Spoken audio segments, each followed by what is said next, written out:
to the MMA Roadshow, episode number 394. My name is John Morgan. Cold coffee is with me as we get back to business, my man. We got some live events to cover.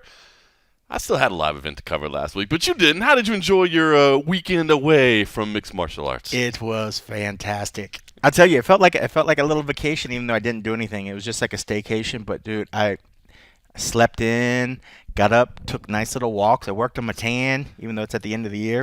I got a nice little farmer's tan going on. It was great. And if you ask me how much I missed it, I didn't. Oh, look at you. At all. Oh, look at you. It was nice. In fact, it did kind of, it was funny. We went to getting back into the swing of doing the media day today. It just felt slow. Felt like getting back in the routine. It was just like, oh, here we go again. But no, it was great, man. I did watch your event, and I thought you and Joe Pfeiffer did very fine. But no, it was good. I enjoy it. We don't get those enough. So, I mean, the last thing I want to do is try to work or do anything crazy on those rare weekends off. So I was just able to kind of enjoy this lovely weather that we're shifting into here in Las Vegas. October, best month of the year, baby. Best month of the year. If you're ever coming to Las Vegas, come in April or October so you get the best weather. But to me, I've determined that of those 2 months that are great months, weather-wise, October is the best because that's the tail end of summer, right? You know what I mean? You're finally getting a break from the heat. Yeah. You can go out and cook outside again and just chill on the patio. Maybe grab a little cigar out there, hang out. You never know. Whatever you feel like doing, whatever you like to do. But you can kick it outside and not bake in the Las Vegas sun. But, CFFC 113 was fun. Got to work with Joe Pfeiffer, who, I'll just be honest, man, dude is a straight natural, man. That was his first time doing it. Yeah, he did wonderful. I thought he killed it, man. I thought he did a great job. And look, I mean, obviously, want to have my man CM Punk back. Obviously, that's my number one partner. But, we've had some great ones, man. Let me go and get that out. Andre Petrosky has filled in. He did a fine job as well. He's done a great job. Yeah. Dean Thomas, of course, who's the veteran. I mean, he's going to crush it every time. But Joe Pfeiffer, for his first time, man, I would be more than happy to work with him again. I thought he did a great job. Yeah, he really, really did. I mean, obviously he has the knowledge of the positions and stuff they're going to, but for him to kind of just take it in stride and be able to kind of just pitch in at those moments, give you some breather points, I thought he did great. I thought he didn't skip a beat. I didn't hear any particular point where I was just like, oh, that was awkward. Right. It felt very natural. So, yeah, I mean, kid's got a bright future. I love it, man. It's good to be Joe Pfeiffer. It is good to be Joe Pfeiffer. But I tell you what, man, it has been so wild because, last December, he was fighting on our card at CFFC, trying to kind of build his way back, right? Comes in there, gets a big win. Obviously, I get to commentate that. Then he comes to Dana White's Contender Series, gets the big win there. Of course, we get to be in the apex of that. He's had the big UFC win now already, and now I'm working alongside of him 10 months later. I mean, what a hell of a year, right? To go from, I'm fighting on CFFC, trying to get noticed, to now I'm one of the biggest breakout stars of the year, really, right? I mean, he's got to be one of the biggest names of the year. It's almost enough to worry. Like, if you're ever going to worry about if a guy's going to get too big for his britches, this is the stretch right now. I mean, remember when he even came to the UFC event? He had film crews following around the whole week, The kid's a natural. I hope he stays.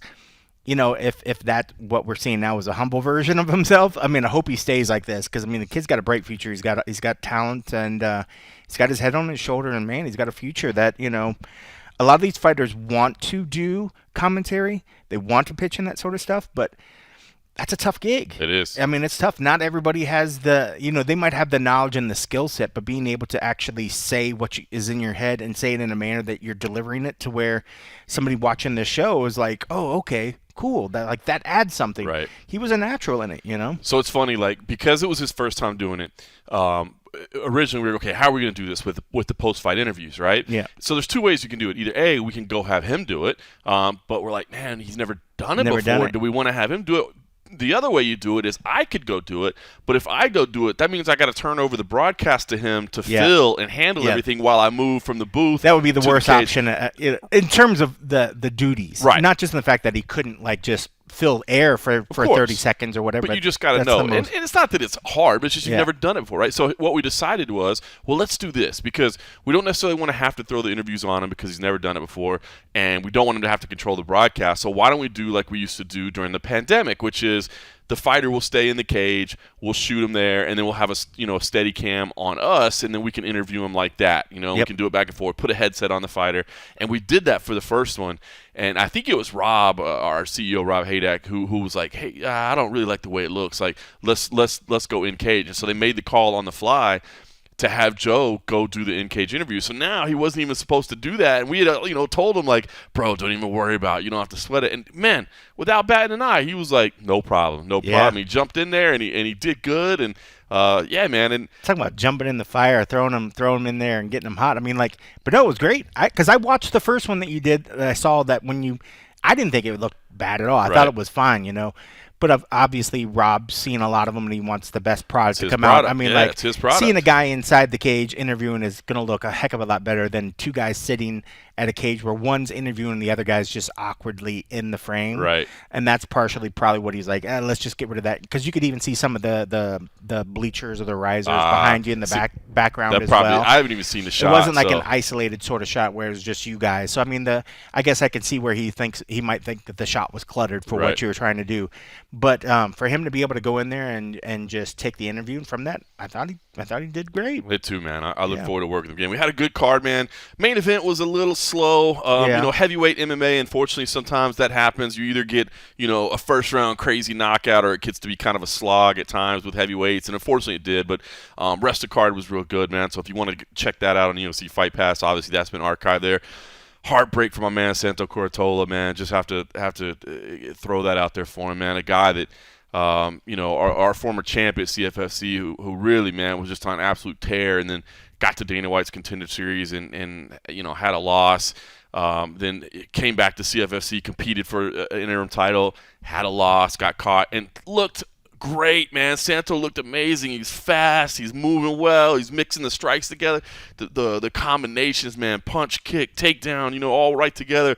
And then he just got caught with a high kick, man, straight across. And, man, I haven't heard the follow-up, but I think there was some concern that it knocked out several of his teeth. Oh, geez. Yeah, and so he didn't come out for the third round. So heartbreak, man. I love that kid, and he had some amazing highlights for us, and it's a tough stretch, man. This game, that dude is so talented, man, but this game is tough, dude. It is not an easy one, man. So definitely want to send a shout out his way, because even though commentary, I guess it's not quite like being a journalist where you can't be biased at all, but hey, obviously, I don't want to take anything away from his opponent. Shamel Finley, happy for him as well. So it's one of those things where it's not that you're not happy for the guy that won, but man, you watch these guys and you follow their journey, man, and you can't help but be a little bit heartbreaking for him when you see him take those steps back. Man, it's tough. You would have to be a robot to not be, right. To have some sort of feeling or attachment, especially in your case there, where, I mean, like, you're fully invested in every one of the fights that you're having to call. Right. That's a little bit different than just spectating and then watching their stories, reading their stories to everybody. You're getting connected to that. So, I mean, like you said, I don't think the winner would think anything less for you for feeling bad that the other guy lost. It's just one of those things, I mean, it's going to come and go. I mean, like, I'm sure for the next fight, you're going to be happy that kid won, and, you'll be rooting for him, but yeah, it's a tough sport, man. But I didn't realize he lost some teeth, man. That's hardcore. I didn't know you realized it till afterwards either. I didn't hear it till after. So yeah, rough, man, rough. But great show overall. And people do this by choice. I know, right? It's the most vicious game, man. The highest of highs, the lowest of lows to the nth degree, man. At CFFC, we got a busy final stretch coming up, man. We've got 2 MMA events next month in November, so we've got back-to-back weeks, which I'm excited about. We've also got something that I can't even talk about yet, but I'm excited. Once this announcement is made, not even to our folks. Not even to our folks. This is one, because it actually, all I can say is if it was just CFFC involved in it, I would just be like, hell with it. I'm telling you. I'm going to tell y'all. But there's some entities involved that are not us, and because of that, I must respect their agreements and their privacy and all that good stuff. But an announcement is coming soon that does involve CFFC. That sounds like an EA Sports lessons that you maybe learned somewhere. Somewhere down the line. Lawyers reaching out to people. Oh, the fine folks at EA Sports are not fans of the MMA Roadshow.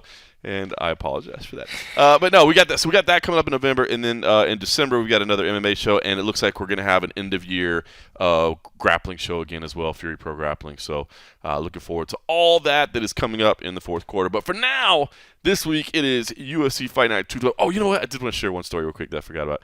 If you ever want to, I think maybe like humble yourself or keep yourself grounded, I'm gonna make a recommendation for you. When you travel on the road, go and get some kids' toothpaste that tastes like bubble gum, because that's what I have in my travel bag right now, and I totally forgot about it. And what it was last time I was traveling, I was like, oh, I need to stop by the store because I need to get some travel toothpaste, and I forgot to do it. And we were like scrambling to go to the airport, and so I asked my wife, I was like, do we have any like travel toothpaste by any chance? She's like, we don't, but I have like a little tube that's but it's kid toothpaste. And I'm like, whatever, toothpaste is toothpaste. And I got it, but it's bubblegum flavored. Yeah. And there's just something weird about being a grown-ass man and brushing your teeth with some bubblegum flavored kitty sparkly toothpaste that just kind of humbles you a little bit, kind of grounds you a little bit, where no matter what's going on, you just got this bubblegum flavor in your mouth as you're brushing, and you're like, this is goofy as all hell. Yeah. So, but at least you did it, though. But at least, so that's what I had. I've got to get that replaced before I go on the road again. But it stuck out with me. Before somebody checks your bag or somebody happens to see it, you open up your bag and they're like, bro, what is that? Crack me. I'm a grown-ass man with some bubblegum-ass toothpaste. All right, UFC Fight Night 212 is this week at the UFC Apex. A show that I think a lot of people are kind of overlooking and looking past, and I get that. I think the real problem is UFC 280 is just such a loaded stat card that everybody's so excited for that anything else in comparison is just going to get completely overlooked. I will say, man, I think the top three fights, especially on this, are very, very meaningful. And so I'm looking forward to this event, and especially those key matchups at the top. I think the other thing that happens too, and I actually just finished previewing the main event for Sports Illustrated, just turned in that copy, is that in two of the three featured fights, we talk about it's those stakes. When you know what the stakes are, that's when you really get invested, right? Yeah. Like, oh man, the winner, obviously a title fight, that's easy. The winner's a champion. But others, oh man, the winner's definitely, going on to a number one contender fight. The winner's this, winner's that. And here you have two matchups between top five, really top six opponents in Alexa Grasso and Viviane Araújo, who are number 5 and 6, and Askar Askarov and Brandon Royval, who are number 4 and number 5. The problem is, I think, and that's kind of adding to why maybe some people are overlooking this, is even the fighters themselves are admitting, I don't think it's a number one contender fight, but it'll probably get me into a number one contender fight. So it's kind of that secondary type stakes. But I'm excited about these top three. I think we got some good matchups up at the top. Yeah, I mean, and even when you go a little bit further down, I mean, we'll poke, in some of these others. I mean, there's definitely some fights and some fighters, that are intriguing. But you're right. I mean, like, in terms of ones that matter, have a little bit more immediacy to matter towards a division, it's those top three ones, for sure. Everybody else is kind of like, I mean, maybe not even the co-main. The co-main is just, it's Cub Swanson. If you don't put him in the co-main, then it's really kind of awkward and weird that, but that as for what does that mean for the division? Maybe not as much as the other two particular ones, but there's some good fights in here. I mean, I think there's a lot of names that stand in there when people look, they'll be like, oh, shoot, I forgot about this guy, or this guy's coming up here and this guy's coming up. But, I mean, let's remember back in the day, that's what Dana wanted fight nights to be, where people were sort of gaining ground and establishing themselves to put themselves in a position that they would get the nod to be on pay-per-views. Right. I mean, granted, they don't have multiple different platforms like they used to. Used to be like, all right, well, you're going to be on, whatever it was, Fox Sports, and then you're going to be on Big Fox, FS1. and then you're going to be on FS1, It's not quite as, sort of convoluted as it was back then. But looking at the card, I mean, there's a lot of really good names that I think when people look at it, they'll say, okay, that guy, I like this person, I like this girl, they'll give it a look. But in overall terms of name value, a lot of people that I've seen just sort of are shitting on it because, just like of a lot of other cards, when you get those cards like 280, which is right around the corner, everybody's just mouths watering. They're just like, I can't wait. Let's just get through this week and let's get there. But so it's hard to kind of stay focused on this when you know something like that so close. But in terms of the diehards that would watch a card like this, I think there's a lot of meaningful fights and a lot of meaningful fighters that are the ones that we need to kind of pay attention going forward. And I think what you touched on there is really the thing that I think hopefully everybody has realized by now is I do believe you're right. The card structure has changed because before, and they would talk about it like, look, we have to give a good main event to Fox. Fox, we have to give. So they would peel a lot of these, fights away from. Now the pay-per-views are just stacked. You know what I mean? Like, for instance, you could very easily have Peter Yan and Sean O'Malley. That could headline a fight night event easily. Benil Dariush, Mattel Skamrot, that could headline a fight night. Belal Muhammad, Sean Brady, that could headline a fight night. But instead, all these are on one card, and that's because you're right. You don't have all these, different interests where everybody wants the big thing. ESPN is a partner in these pay-per-views. So what do they want? Yes, they want some content for ESPN Plus. They want to know that people are wanting to subscribe because they want to watch that. But then they want that pay-per-view stacked. So they're coming with $75. Well, that's it. I was just going to say they're asking more and more and more, and there's already a decent amount. It's not like there's a handful of events, pay-per-view events in a year. There's a decent amount. So how do you keep people's interest to want to keep going to the wallets? You have to have an incredible card. Got to stack. And unfortunately, that means sometimes kicking guys that would be a great fit for this one. I could see where somebody might say, "Oh, is Grasso Araujo?" I destroy her name. Wow, that was terrible. I know.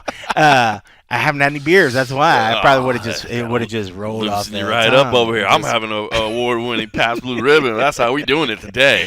We're not doing coffee this afternoon. No, sir. No, sir. But what's crazy about this is that this card. I think even the main event. It's worthwhile for these ladies to step up, and I like it when they give the chance for the ladies to kind of take the helm on a card. If there's ever anybody that sort of questions the UFC's, commitment to putting females mixed martial arts on a main scene, this is another instance right here where it's like, if they didn't believe in it, this isn't even like the number 1, number 2, 3 or 4, they're at the top, they're in the contention, but here they are saying like, okay, no, we're not just going to take these other big names. They could have easily said, let's make Cub Swanson the main event. Yeah. They did not do that in this one. They decided to put the ladies. So, in that sense, the card deserves some support even on that sense right there, because they're putting somebody in the main event that's it's worthwhile, but it's also showing their commitment to female women's MMA that a lot of people, feel sometimes that they kind of lack in doing. And let's not, and I guess it should be mentioned as well, let's not forget, originally this was supposed to be Jared Cannonier versus Sean Strickland. And I wonder, would that one bout addition alone be enough for people to not be giving it the disrespect? No. You think they'd still I like that fight, but I'm not sad that it's not here because I know we're going to get it eventually. Well, that's what I'm saying. You think people would still be saying, I think people would still poop on it. Suck, yeah. I think you're right. When you said it before, it's in the shadows of this looming skyscraper of an event that everything on both sides of this event is going to pale in comparison. And let's be honest, 281 right behind it as well, man. Are those pay-per-views insane or what? The level of what they're having to do. I remember when there were times we were seeing some of these pay-per-views when there was like 3 title fights or 2 title fights. You're like, it can never get more insane, and like it's getting more insane. They just keep getting more insane. Not everyone reaches to the same pinnacles of some of the other ones, but all in all, they're doing a pretty darn good job of putting exciting pay-per-view cards. If you're gonna have to go in for extra $5 here or there, extra $10, whatever they've raised it to, it's good that they're making it worthwhile. So no doubt about it. All right, well, let's talk about what we do have. Alexa Grasso versus Viviane Araujo. Grasso, a pretty sizable favorite, which I got to be honest, I was a little surprised to see. And I want to get your opinions on it because, look, again, a very meaningful fight. Certainly, it plays into what happens with Caitlin Chukagian and Manon Fiorot at UFC 280 in terms of who emerges as the next challenger for Valentina Shevchenko. It's going to be one of these 4 names you would expect out of this week's fight and next week's fight. Alexa Grasso, again, just one step ahead in the rankings. Of course, Alexa Grasso as the slick boxer. Meanwhile, Araujo as, the more well-rounded fighter, I would say. Probably not as slick she's got good striking, but I wouldn't consider like the same sort of level. She doesn't look as smooth and maybe her feet work. Right. All that sort of stuff. She's more power. Absolutely. And just jacked. Oh, my God. Dude, she is so athletic. It's incredible. I just wanted her to flex up there because I just want to be like, oh my God. Her arms are fantastic. Her arms are so fucking gun show. It was gun show for days today. Give us an Ian Kutalaba up there. And just rip it off. I'm ready. That probably would have been weird, but can you just rip your shirt off? Just do it. No, I didn't say rip the shirt off. Just give us we the know how flex. you like to ask UFC fighters to take their shirts Only off. the guys. Only the guys. But look, so, Alexa Grasso comes in on a nice win streak. Obviously does have the striking. Alexa Grasso, to her credit, and I love the honesty. She said in the media day, this is the hardest opponent I've ever trained for. She said, this is the toughest I've ever trained for. She moves well. She's got great grappling, but I have been working on my jiu-jitsu, and I'd love to test it against a black belt. No, you don't. Yeah. And by test it, I mean defensively staying That's away it. and pushing away and striking.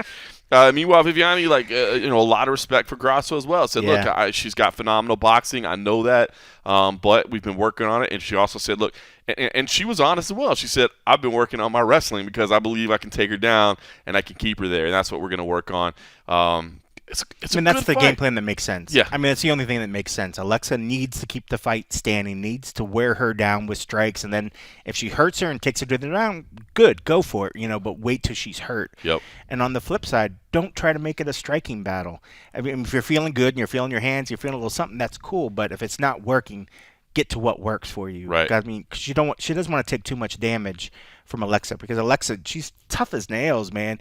She always shows up. She's always smiling, super happy, but man, that switch flips when she gets in there, and it's a totally different Alexa, and she's fucking mean, man. And I think it's going to be a lot of fun. And you know what I love too is worth saying too. Alexa's English is getting so good, and now she can do her interviews in English. I just think that again, I always feel like I'm sounding rude when I say that why do you have to speak English? Why don't you speak their language? You know what I mean? And I get that, but it's just the reality of it, right? I mean, the North American audience is the big pay-per-view audience.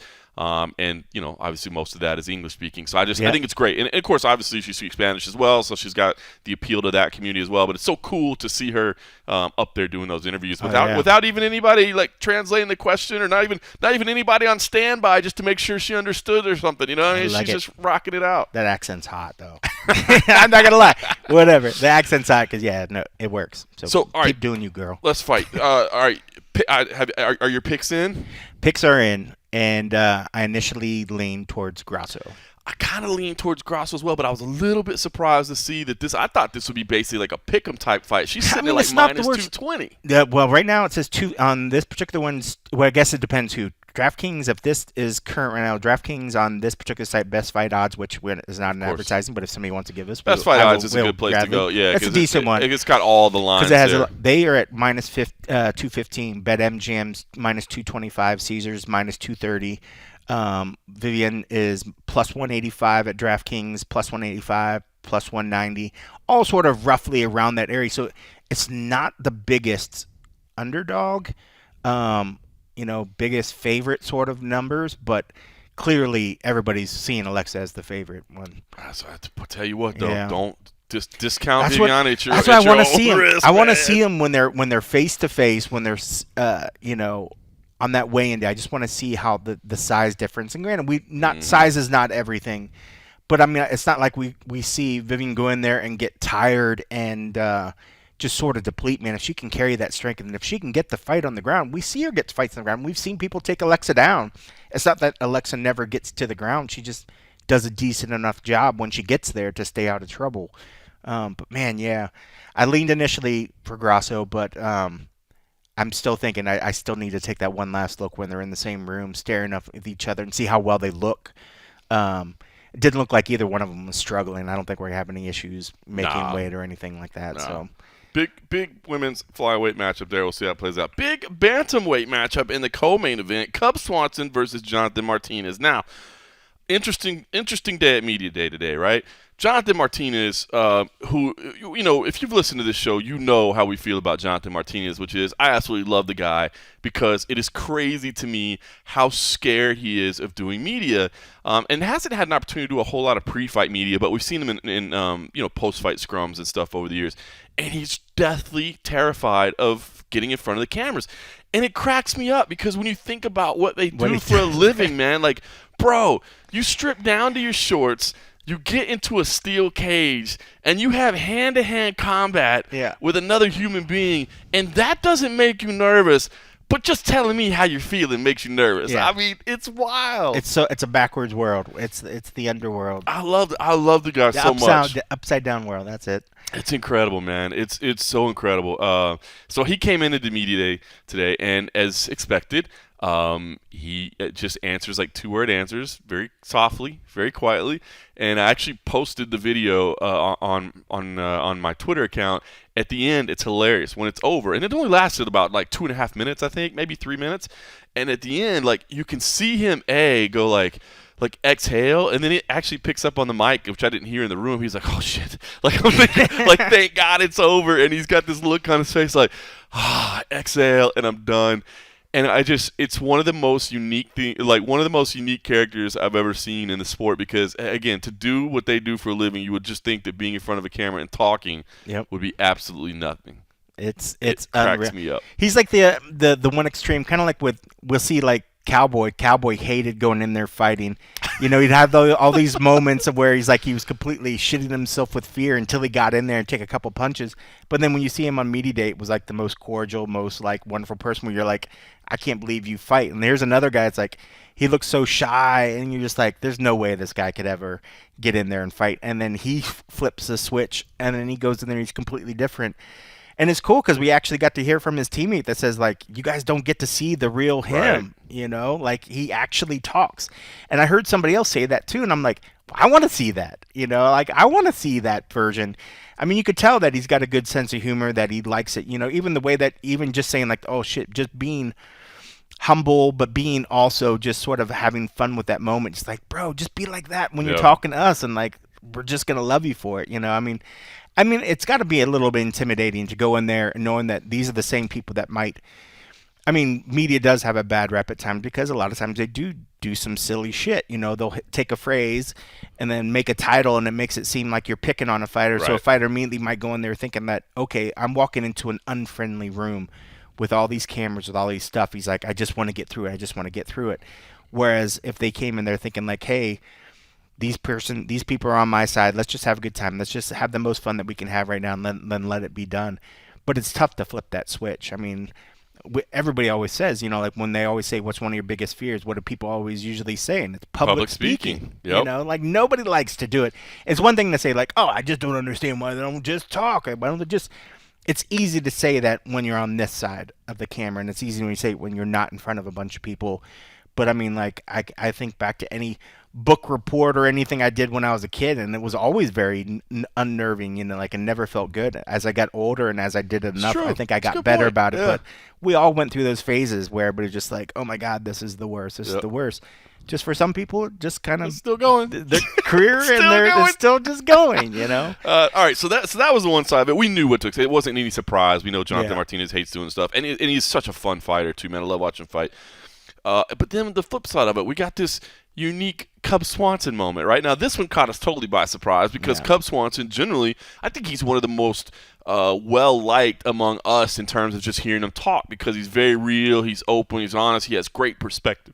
And always great stories. Great stories. Always has great stories. It's just really, so I think we were all looking forward to it. Instead, he comes in, sunglasses on. Dan Argueta is there with him, his teammate, training partner. And Dan does all the speaking for him. And it says, look, I'm going to start out by, you know, Cub needs to rest his voice. He's had some phone calls and stuff today. So I'm going to interview for him, and he's testing me to see if I answer things the right way. And I think I didn't know what to make of the whole thing, but I was like, all right, like, I mean, look, Cub's been in the game long enough. If this is what he wants to do, like, I'll play along. You know what I mean? Like, let's go. So we did it, but I didn't know if he was ever going to stop, and he didn't. So Cub never said a word. Dan answered every question. To be honest, it was kind of funny because I had seen some Cub interviews and heard some Cub interviews, and the answers that Dan were giving were actually answers that came from those interviews. So props to Dan for at least paying attention to what his boy's been saying and saying the same line. So we didn't get anything fresh. But, you know, here's where it all goes to me is I'm still, as we sit here, trying to figure out what to make of it all, right? Because my instant concern is that he's having a bad weight cut. Yeah. You know, I don't know. You know, obviously he's making the move down to 35, And so I think that's, for me, is it because, we hear guys when they're cutting weight, they do start to get a little dehydrated and that voice gets. So when you say he's letting him rest his voice, is that just being silly, or is that like, no, really, he can barely talk right now because he's dry? We saw him walking around the Apex. It didn't look like he was really struggling. We heard he did some of the other interviews and stuff behind the scenes, right? So it wasn't like he avoided everything. And I'm sure if he felt like trash, they wouldn't have made him come out there at all. So I don't know. I don't know if we should read into this that, like, this 35 thing might not be the right thing, or if Cub's just, having a little fun, just doing something a little different. I don't know. I would think if he was having fun, he would have killed the bit at some point, and I feel like we never got the bit. The bit never ended. But I think you're right. I mean, I guess the safe bet would be think that it was just the cuts hard.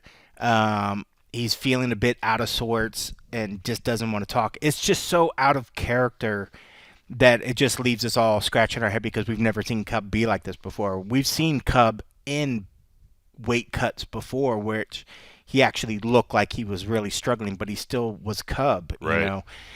So, I mean, and that's why I was joking with, to peel curtain behind everybody. I turned around to John and I was like, did you piss Cub off or something? I was like, I thought this was another like Colby moment. I was like, he came out here and he was like not going to talk. I was like, uh-oh, what did Morgan do? But yeah, I mean, I hope it's just a matter of that, he's just having a little weight cut. I mean, I would think that if there was a real fact, if he was trying to protect his voice from anything like an illness or anything, that would put the fight in jeopardy. So I hope it's nothing along those lines. I think you're probably right. I think it's just, weight cut. But I mean, I know if I was cutting weight and I was hangry, the last thing I want to do is have to go do some obligations. I would probably, just be like, dude, whatever. I'm just here so I don't get fined. I'm just here so I don't get fined, right? A little bit of that. It could be a little bit of that as well. So you never know. And listen, I mean, when Jose Aldo made the move down to 35, I know we were all like, oh my God, he looks terrible. And then he came out and was competitive, you know what I mean? So it may have terrible. He may have no impact whatsoever, but I mean, I guess we'll definitely be paying attention to what the scales look like on Friday. Yeah. I mean, it was just Cub was the one. If we looked at who was going to be there today, Cub was one of the bright spots I think we all expected to happen. And I think everybody's just a little shocked because it was so out of character and then was just like, fuck, we never got the payoff. Like, right. Cub would have been like the one that we're all like, probably would have got the best hits from. Right. And by Cub doing what Cub did, we're still getting the best hits. Still getting the best hits out of it, right? And he never said a word. Never said a word. Thanks, Cub. I love it. It's crazy how this thing works sometimes, isn't it? We'll send you a thank you card later. So funny. Yeah. Competitive matchup, by the way. Odds do favor Jonathan Martinez, which it is a great fight. I think it's a great fight. Stylistically, I think it's going to be an absolute banger. I kind of understand why Martinez is the favorite, especially with Cub coming into a new division and not knowing how his body's going to react and not being able to see it firsthand. But I think that could be a very competitive and very entertaining matchup. So looking forward to that co-main event. The featured fight between Askar Askarov and Brandon Royval at flyweight. Obviously, that one's a big key one as well. Askarov at 4, Brandon at number 5. The Raw Dog at number 5. One of the best walkout songs in the game, too, man. Oh, baby, I like it raw. Looking forward to this matchup. Brandon, I talked to him kind of at length in an interview a week or two ago. He kind of admitted he knows this is a tough stylistic matchup. Yep. But, he says he's prepared for it, and, he thinks he can still make this thing exciting and be able to counter wrestle and cause some issues. Meanwhile, Askarov, of course, man, talented right there at the top of the division, will, I think, fight for a title at some point in his career. I mean, this is a big key matchup. And by the way, the UFC on Fight Pass, they just did. I think it's new. I had never. We did a read for it. Is actually the way I heard about it. We had an ad read for it during our CFFC broadcast, and so I actually watched it last night. It's really good, man. Talking about Askarov's upbringing, man, and it's got some really good footage from over in Dagestan, and just kind of shows you the conditions. And one thing I didn't know is that his hearing, his hearing was fine until he was in about the 6th grade, and then it started to deteriorate to where it is now. So, he talked about his journey in wrestling, and just really good. So if you've got UFC Fight Pass and you're looking for something to watch that's maybe not fight related, check that one out, man. I thought it was good. But this is a key matchup. I'm excited for it. Brandon Royval is fun, man. He keeps it entertaining, and he was good today. And I think we'll go ahead and play that because it's funny. We got going because I was kind of joking with him because he's the top 5 guy, right? But his teammate Jonathan Martinez got the co-main event, and I was kind of ribbing him about that. Did they have any conversation about it? And led to him saying some of those things that you did about Jonathan Martinez, and considering I like both these guys so much. Let's hear a little bit from the Raw Dog. Top 5 matchup. I mean, big one on paper. Does this fight feel bigger than others, or does every fight just kind of feel the same for you at this point? So far in my career, every fight's been the most important fight, honestly, and it's just like this is a huge matchup for me. This is a really skilled opponent, and yeah, man, it feels bigger than others, honestly. It really does, and the more of a statement I can make in this fight, the closer I can get to a title, and that's always the main goal for all of us fighters, anyways, is just get to that championship belt as soon as possible and the smoothest way as possible, and hopefully I can make a statement and make a campaign towards that title shot or a contender shot.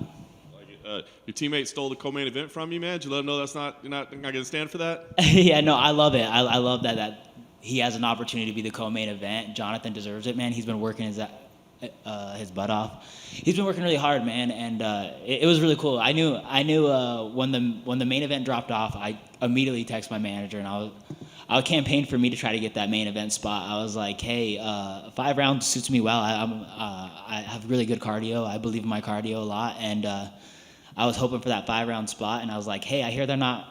This is the internet talking, or Twitter talking, but I'm like, I hear they're not booking the Strickland Cannonier fight, are replacing the fight for it. So it's like, we're the top ranked on this card, and I was like, I think the main event spot will suit us, and I was like, if you guys can campaign for that, please do. And they replaced it with the Grasso fight, and then Jonathan got the co-main event, and then we're kind of worried about that when Neil Magny and D-Rod came on. We're like, all right, well, who's going to co-main event it now? And I'm like, as long as it's one of us two, man, I don't really care, man. It's just great that to see him get the opportunity, and hopefully on one of these few upcoming cards we can keep working up together, and he can main event a card and I'll co-main event it, or vice versa, man. So it's really cool, and I feel like people mistake me and Jonathan constantly anyways for each other.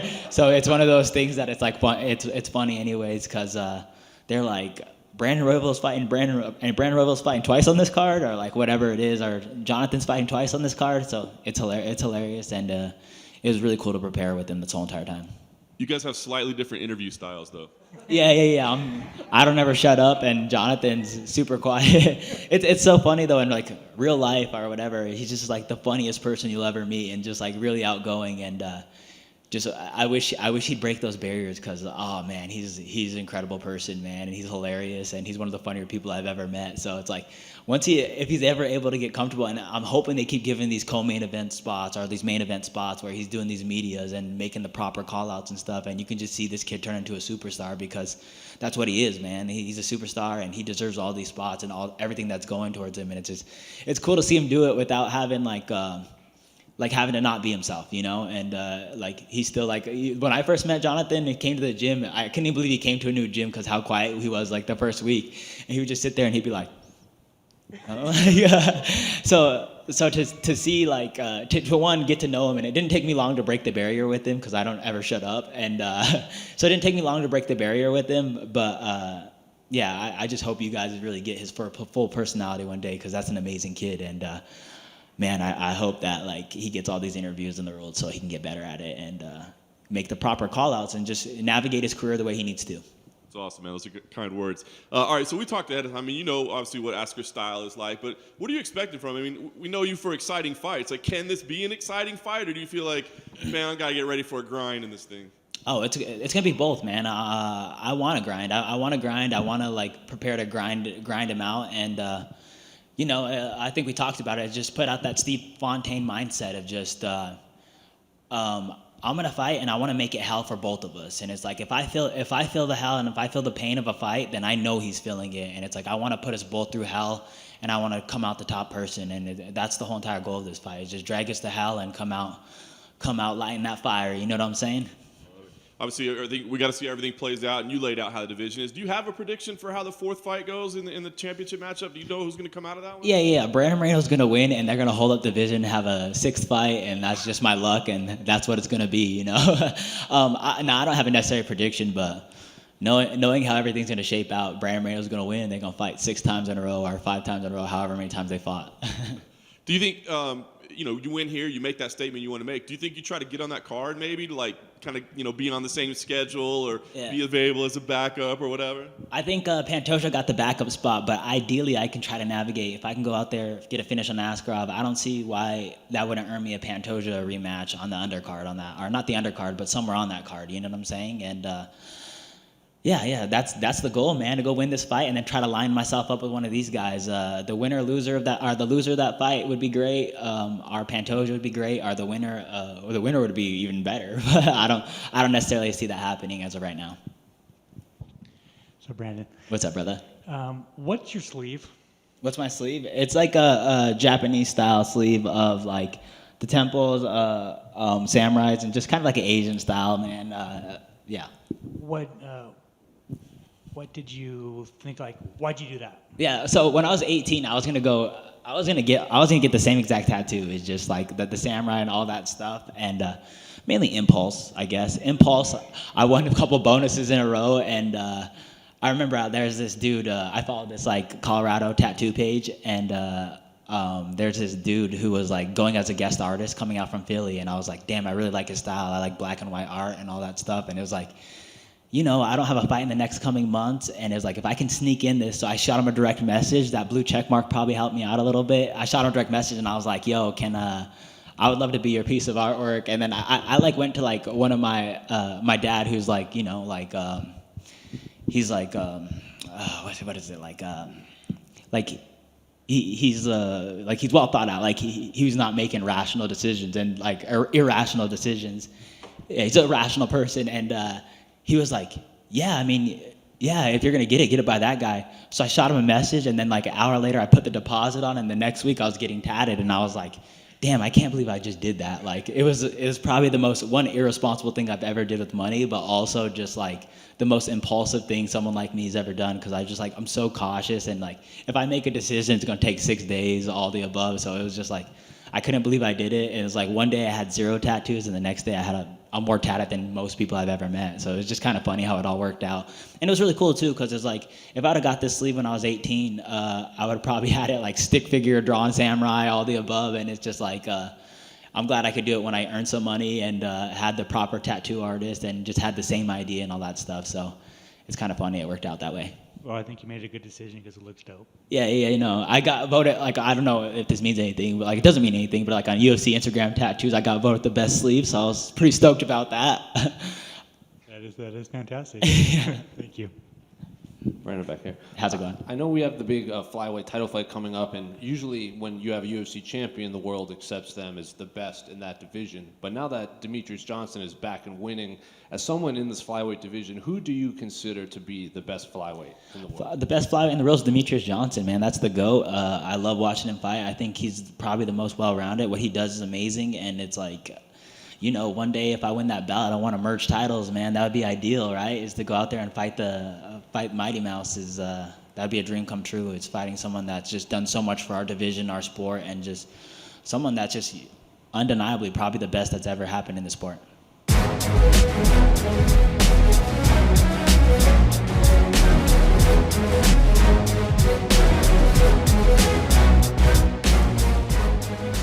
Oh, I love that, man. Very, very entertaining, man. It's so funny. Like, Brandon says him and Jonathan get kind of confused a lot. I'm like, not if you hear them speak. You will not confuse them one bit. You know immediately who's who. But I thought it was kind of fun to hear those behind the scenes in the gym kind of talks, as you alluded to. Getting to see the real guy. So, yeah, fun stuff there. All right, the rest of the main card: Jordan Wright versus Duško Todorović. Good fight. I think this one's probably going to end early. Jordan Wright is always in matchups that end early. Duško had a one way or the other. He's either winning or he's going down. Duško, I thought, was having a good performance last time out, and then he got caught. But I love the fact that he owned up to it. I thought it was actually really cool that he said a lot of people tried to make me feel better and say that Chidi Njokuani caught me with a lucky shot, and I had to tell them no. He trained to throw that shot. He worked on that, and he threw it, and he landed it. He's like, that's not a lucky shot. That's what he trained to do. I thought that was so cool to hear somebody, because he didn't have to say anything at all. It's not like we even asked him about it, but for him to go out of his way to say, no, don't take anything away from him, man. He landed that. I thought that was all class. And I thought it was very, very cool as well, because I didn't know this about Dushko, that he hasn't been able to have his head coach in his corner at all during his UFC career due to visa issues. And now he's going to have his head coach in his career, who he said, by the way, sent him a text message right before the fight started saying, hey, be careful for elbows. And the elbow was the one that did it. So coach knows what's up. So we'll see what kind of adjustments he can maybe make in this fight. To his credit, pay attention to that, man. Yeah, right? I mean, he was rubbing the crystal ball. You know what I mean? He's like, watch out for the elbow. Meanwhile, Jordan Wright, I thought he had some great things to say as well, saying that, he's really kind of dialed in his diet these days, and things are a lot better, and he's feeling much more energy on a fight week. And so anyway, I think it could be a very explosive fight. And the one that kicks off the main card as well could be a very explosive fight as well. Misha Serkinov and Alonzo Minifield. Minifield, another guy who is wasn't elaborating much today. My man goes with the 2-word answers about as much as possible, but he's always that way. He's that way every time. So and I didn't realize. I think it was I can't remember who said it. That he did his whole camp up in Colorado this time around instead of with Fortis. So I thought that was interesting. He said it was just training to do it because he wanted to train at altitude and get that feel. So interesting, because obviously Fortis, we know what a team they are, what a squad they are. So I'm gonna have to switch my picks. Look at that, picking against it, going second out. Prelims kick off with Mana Martinez versus Brandon Davis. I think that should be an absolute banger of a fight right there. Yeah, it's gonna be a fun one. Those two dudes can scrap. Mana Martinez is a slight favorite in that one. That'll be an absolute barn burner. Rafael Assunção, had some losses, but man, against the absolute elite level competition, he's in there against Victor Henry on the prelims as well. And then we get to this man, Jacob Malkoun is fighting Nick Maximov, who I think this is interesting, because I believe, is this not the second time in a row that he wasn't actually supposed to be at the media day, but he actually arranged with PR to be at media? You know what?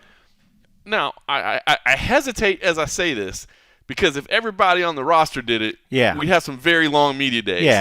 Yeah. But we do not want that. But I can respect the hustle. Say, hey, man. No, don't respect it. Don't respect him. Don't reward his behavior. Do not reward his behavior. I like Nick Maximov, man, and he's had the weirdest career.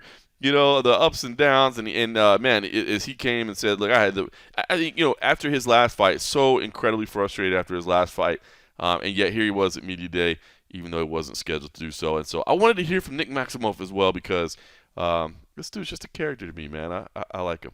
Here he is. I'm rewarding him. Nick, obviously, last fight out, things didn't exactly go the way you expected. I guess, talk to me about just kind of dealing with that loss and moving past it, I guess. I would say I still haven't even dealt with it in a way. It kind of feels not even real and shit still. It was a hard thing to swallow, and I hopefully never can have that happen again. But, that's probably the worst possible outcome ever. So I think anything from here on out is going to be a lot better. What was your, initially afterwards, man? I mean, were you like... Horrible, man. I was fucking pissed and upset because I was mad. It was but I was just disappointed because I didn't get a chance to show anything and do what I got to do. So that's what I think was really upsetting. I've lost wrestling matches by again, I'm saying the same type of stuff from points, and it's like that. I don't know. It was a hard one. So talk to me about the focus since, man. I mean, were you like immediately back in the gym, or were you burned out and wanted away for a little bit? Like, what was the process? Yeah, I'm always in the gym. It's never been a thing like that. But I went on like a more of a mental, just kind of checked my ego type thing, and just kind of did some shit on my own for like a few weeks, and went out of I went out and fucking just kind of found myself again, try to rejuvenate myself, and yeah, that was a hard one, man. That was a hard day. So you made it out to Montana to train with Kron a little bit? Oh yeah, that was a fun time, man. We had a good time, and Kron's, still a beast, and yeah, it was a good time and good to see him. Very nice. Then you got to soak in all the chaos of UFC 279 as well. Crazy, man. That was crazy.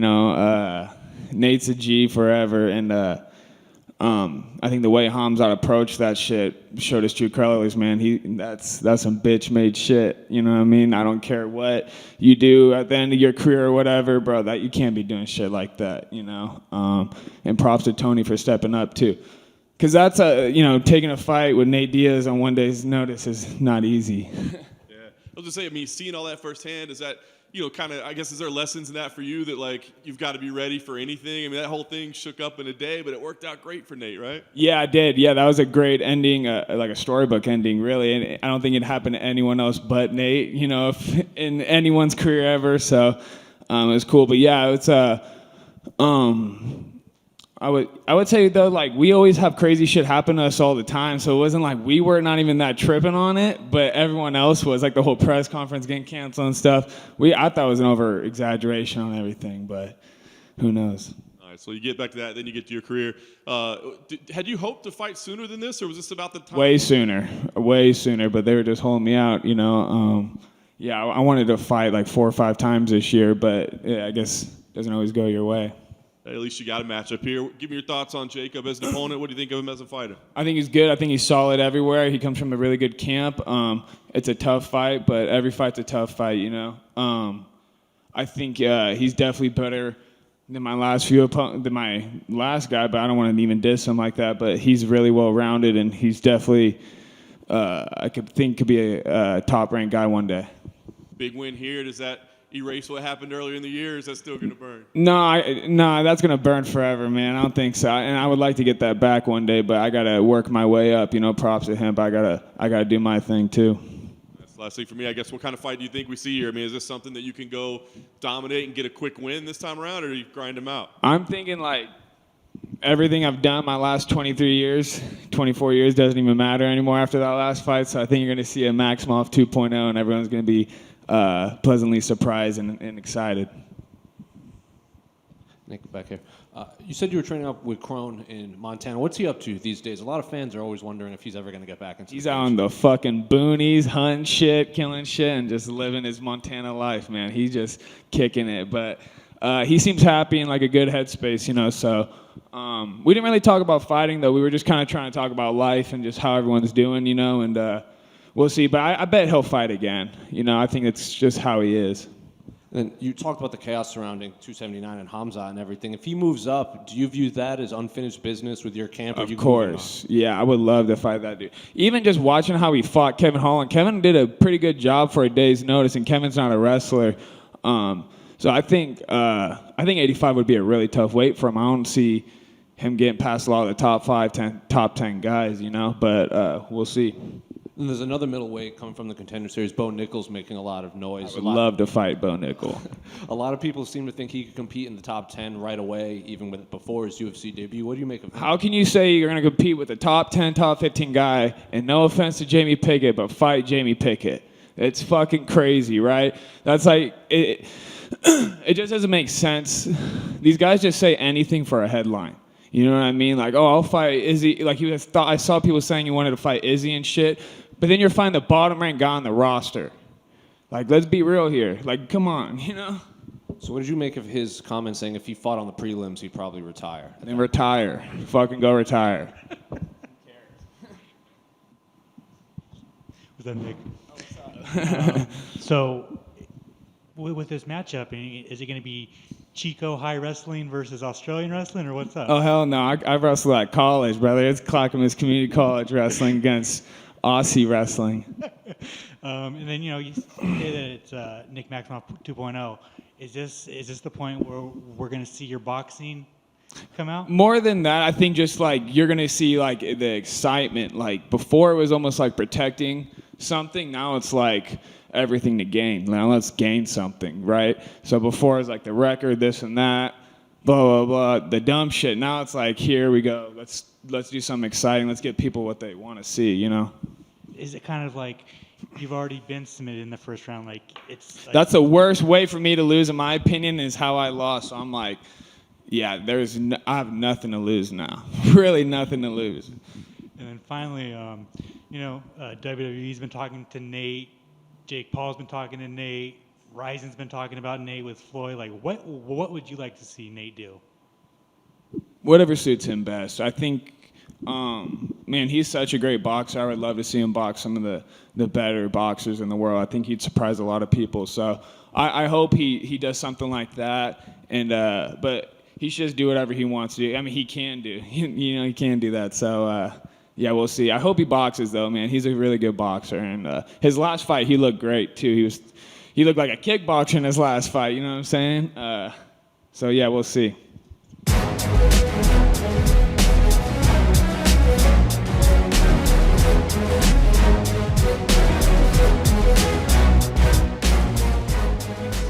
I like it. I mean, the Diaz flavor is in there. There's no question about it at all. And, hey, man, the dude wants Hamzat. The dude wants Bo Nickel. Like, let's go. Let's go. I would love to see him and Bo Nickel. Great. I mean, like, that fight would – like, that's a lot more possible to happen than anything else anytime soon. But, no, I mean, I think that would be a good test. I mean, if you want to step up, I mean, because we've seen Bo Nickel's wrestling's just absolutely fantastic. I'd love to see that happen. Poor Jamie Pickett catching some strays. He's like, what did I do? What did I do? Sign the dotted line. That's what you do. Oh, man. Listen, Mike Jackson is back in the early prelims. I mean, crazy to see Mike Jackson back. Tatsuro Taira, man. I can't believe he's such a big underdog.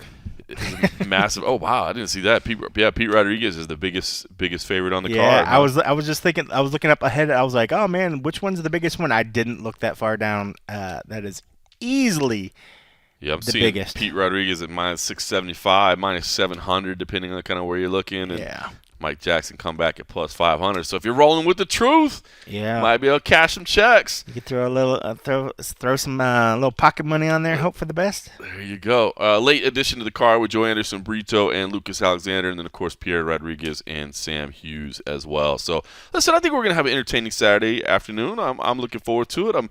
I can't. Well, I mean, I didn't have a weekend off. I still had plenty going on. If that doesn't catch your attention, by the way, there is a BKFC this Saturday as well. BKFC 31 is out in Broomfield, Colorado. I mentioned it. We obviously mentioned BKFC here and there, but some notable MMA names on there. Mike Richmond in the main event against Isaac Doolittle. Of course, Mike Richmond, multi-time Bellator veteran. Brandon Gertz is on there against Jake Lindsay. Chris Camozzi is back versus Bubba McDaniel. Couple MMA guys pairing off there. Talked to Chris Camozzi last week as well. He said he was pretty excited about it. I didn't realize Chris Camozzi, longtime Colorado guy, had never fought in Denver before. So as much as he's been around, he always missed those Denver shows. So he's excited to kind of get to fight in his backyard. And he had a really cool quote that I thought. He said that because obviously Denver is the host city of UFC 1, kind of brought the UFC to the world, of course, and then he said he kind of feels like he's reintroducing bare knuckle to the market because obviously the first UFC was bare knuckle UFC 1, and now he's fighting bare knuckle in Colorado. He's like, I kind of feel like I'm reintroducing bare knuckle to the market. It's their first show, so.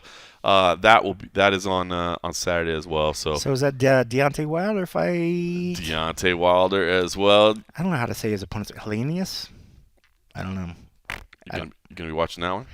I might give it a little pop. I might have received a promo code to watch that one, or I might be getting a promo code. Where's your boy at? I didn't get the hook. I didn't know you had the hookup on the. If it's a multi-use code, I'll send it your way. I didn't know you had the hookup on those. I know. It's one of those. You get those emails every once in a while from like promoters and stuff. They're like, hey, this is on blah blah blah. Let me know if you want to watch it. I guess I didn't read further enough in the interview in the emails where it says, hey, hit me up. We have if you want to watch blah blah blah. And I was like, I wonder if this will work. So I responded, and they're like, yeah, maybe we'll send you a code on the fight day. I'm like, cool. Because it's after the UFC fights happen, so it actually kind of works out. He's been doing, Deontay was doing a lot of his training at the Apex, right? Yeah. He's basically his entire training camp at the Apex, right? Back and forth. It's funny because were you there the night or maybe it was one of the ones you were gone where he showed up and everybody was cracking up because they had the VIP area in the back where they have like all kinds of food and I was drink. there. And they like him and his crew gathered just plates and plates of food and just brought it out on the one table, the row of tables that's on the side where the spectators are. There's only that one set of tables, and it would look like a buffet table. They had It's all hilarious their food. because they're like they have signs that say no food on the Apex floor. Yeah. Ain't nobody saying nothing to Yeah, Deontay you Wilder. gonna Like say no to him? let the man eat over there. I mean, he's already got his plate. He's halfway into it. Well, I mean, you don't want to interrupt him. So, But you're right, man. He's been spending a lot of time over there, so that's pretty cool. But yeah, when this popped up, I was like, I actually had some interest to kind of give it a watch. I was like, yeah, why not? that's funny, man. You know? It is crazy to see, how many athletes are starting to use that. I saw like the Notre Dame football team came by recently. I mean, the facility is definitely gaining interest and The definitely. facility and the staff. If there's ever anything the UFC fighters have been touting the staff since the beginning, of what they've been able to do. So I mean, like, if anybody really doubts, like the level of the staff and like the work that they're doing, I mean, like that's the biggest sign right there. Is showing that right there. If you have big colleges and you have other professional sports that are like, hey, what are you guys doing? Because obviously it's working. That's pretty cool.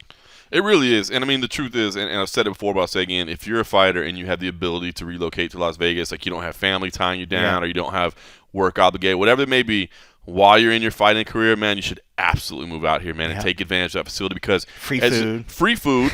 You're getting your diet dialed in for you, and it's free. I mean, which, look, I understand, like, you don't think it's a massive expense, and it's not necessarily, but organic food, as most fighters like to do, it does add up, and it's just the fact of, like, not having to think about it, not having to pray. I mean, all you do is train and rest and train and rest, not worry about building a diet plan and cooking the food, and it's all You could done train, for you. rest, go downstairs, recover, shower up, clean up, go eat your meal, That's it, and man. then go home. Everything's and then taken repeat care of. it the next day. That's it. I mean, it's So worth cool. doing, and it's cool too because and look, smart little structure. You've heard a number of fighters have purchased homes around the Apex that are renting rooms to other fighters. So it's like, okay, maybe you're a lower tier fighter that doesn't have the financial resources to go rent you a house in Vegas on your own because obviously, as you well know, rent is skyrocketing. ridiculous. So maybe you can't afford a house. But, for training camp, you can come in for 2 months and at least afford a room, you know what I mean, and come take advantage of the Apex. So,